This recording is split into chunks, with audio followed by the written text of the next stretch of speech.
My siblings. Are any of the other Rookers here today? Did anyone come in from... Thank goodness. Okay, Otherwise good. I'd get my ass kicked. Did you get your ass kicked? Were you like the youngest kid at the end of the line? What was growing up You know, like? my cousins and my older brother would kick my ass a lot, but you know, I was a very stubborn guy. They'd always get me in headlocks and crap like that, and want me to say uncle. I'd never say uncle. So, hence. They toughen you up. Lack of blood to the brain. Now I'm an actor. So, what gave you the acting bug? Where did that start? I met some friends in junior college that were actors. They had an acting troupe, and they really sucked. You know, they were really bad. So I kind of thought maybe, you know, I could do it better than that. I wasn't sure if I could or not, but I tried it, and it turned out that I was pretty good at it. So yeah, that's all. So what does your family think of this whole deal now? Now that you're on billboards and bus stop ads and all over TV. Do you ever get to say "I told you so"? No. Yeah, they don't care. They're still trying to make you say uncle.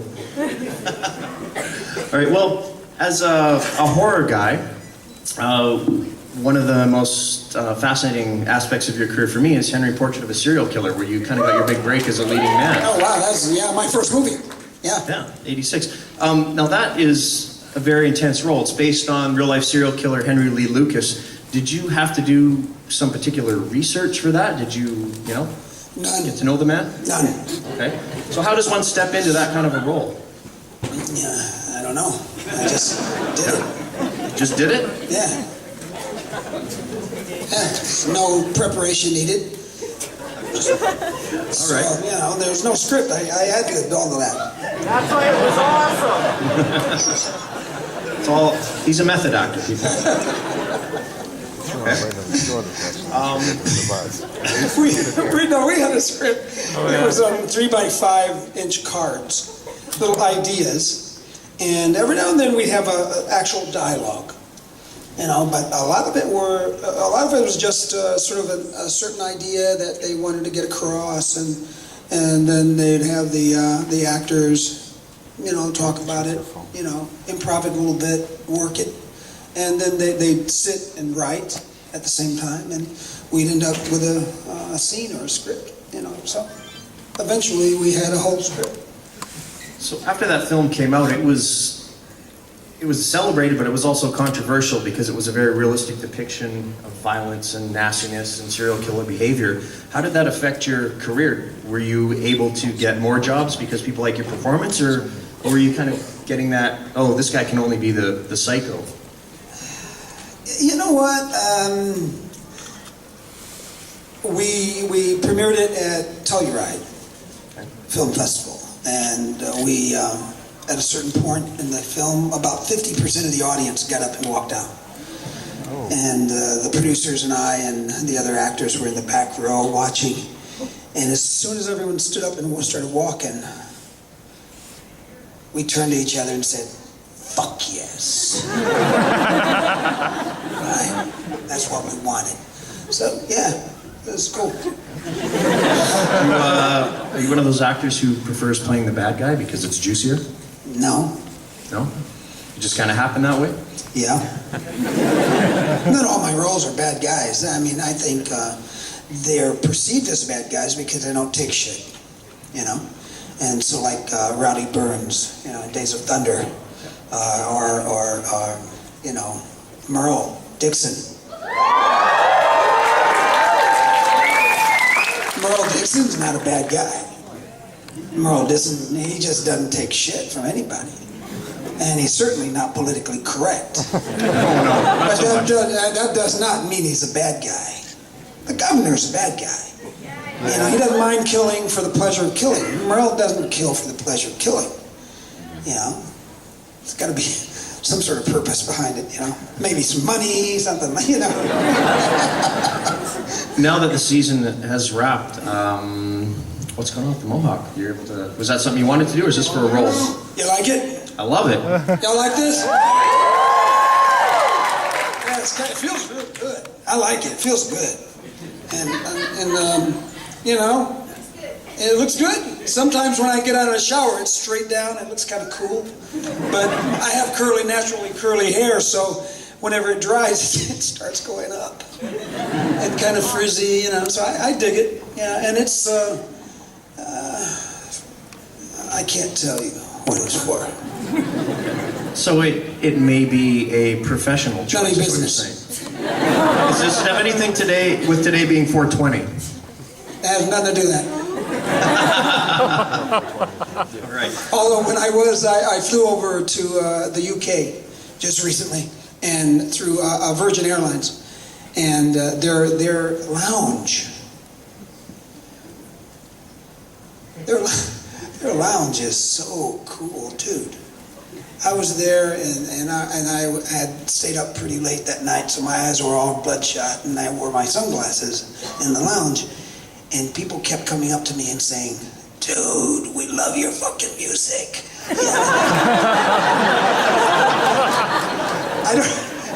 I have no idea who the hell I look like, but they thought I was some sort of rock star, man. I text James Gunn. I said, "Dude, they think I'm some sort of musician guy here. I'm just gonna go with it." What the hell? I'm glad you mentioned James. Who here has seen Slither? Grant, one of the greatest things to happen to horror films. Yes. Oh, I love that. Oh, I loved it. Tell us a little bit about that film, because you were in some crazy prosthetic makeup. That took 7 hours to get in. 7 hours. And about 4.5 What time did you get here? hours to get out of. And then working about 8 How long did it hours take you to in get between there sometime. I mean, it was crazy, sick and ugly and painful, and Mr. Gunn owes me a lot. Yeah. We picked that film as the best horror film of that year. You did? We did. Oh. We loved the hell out of that. Hell? There you go, brother. It's certainly the best written one. It is, James. James. A woman with taste.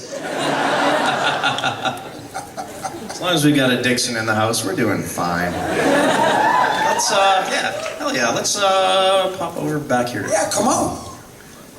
Hi, I just want to tell you that I'm a member of a group that watches you texting back and forth, and my good friend Glo came all the way from Los Angeles to come see you, and her special request, because she's Mexican, is that you call her a beaner.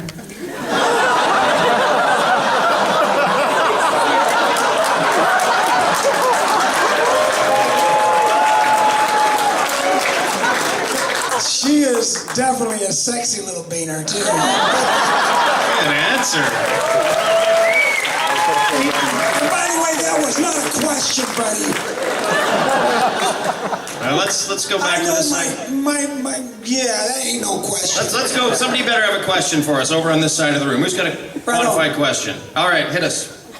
I was just wondering, in the movie Hypothermia, when you were stuck in the ice, did you experience any type of hypothermia, when you were going? You know how they how cold was it? well, you know how they cure someone for hypothermia, don't you? But if it's not too far gone, No. you have to.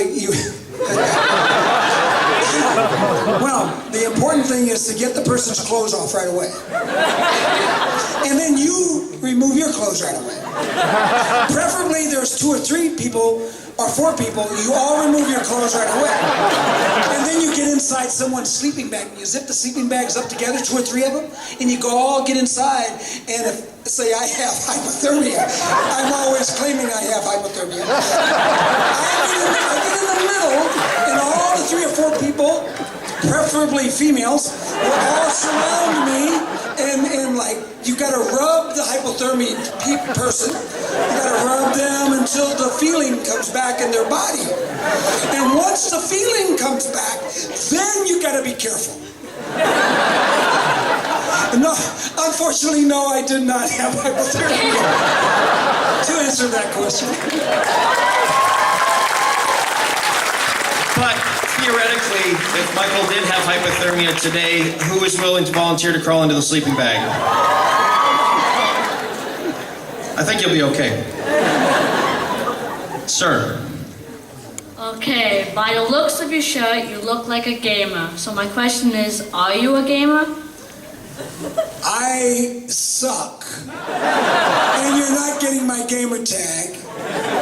And yes, I do play and I actually make the games. So I did Black Ops 2, I did all the motion capture and all the voiceover for my carpet. Prior to that, I did a game called Call of the Dead. It was a map pack for Black Ops 1, which ended up being the most popular map pack that they had ever made in the zombie realm. And me and Norman Reedus, we just did our game, Survival Instincts, based on Maryland Drake. So I'm doing a lot. Last year I did a lot of games and spent a lot of time in the studio doing those, and I've enjoyed doing it, and I've gotten a little better playing, but I'm sure 8-year-olds can just, and they have, by the way, they've barred me. I've been online and they're just telling me, get off. You're gone. What kind of games do you like to play? Are you a first-person shooter kind of guy? I don't play games. Checkers and solitaire it is then. Sir. About The Walking Dead, how much fun was it for you as an actor to get told you were playing a totally new character that didn't exist in the comic books, just to mess with all the people that read the books and thought they knew what was going to happen episode for episode? I enjoyed being someone that wasn't in the comic books. It gave me much more freedom to do it the way I wanted to do it. Thank you. Thank you. Next. How was your relationship offset with Officer Friendly? Next. No. Andy Lincoln's awesome guy. Awesome. Very awesome. We got a lot. All the actors in that series, in that show, are just really very cool. And The Walking Dead was a blessing for me. I don't usually get a chance to have such a long, several months, over 3 seasons, a through line that carried on over 3 seasons. So I was, my only regret is that I didn't get paid all that time I was not on the show.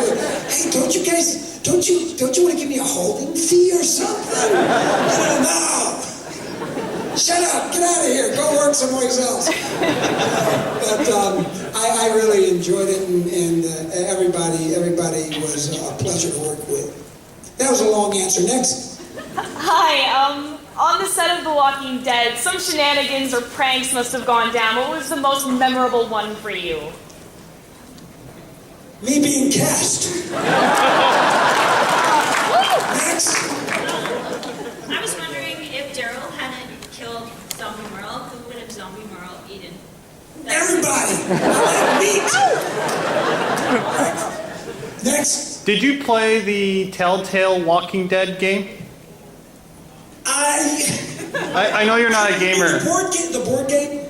No, the actual adventure game. The video game. The adventure game, yeah. The video, the one before the one we did, right? The one before the one you did was the original is really good, isn't it? Yes, excellent. I like it. It's excellent. Yes. Do they send you every time they make a game or a Walking Dead T-shirt? Does that stuff show up at your house? Do you get all that? Sometimes we get little things, little care packages with stuff in them. Yep. Next.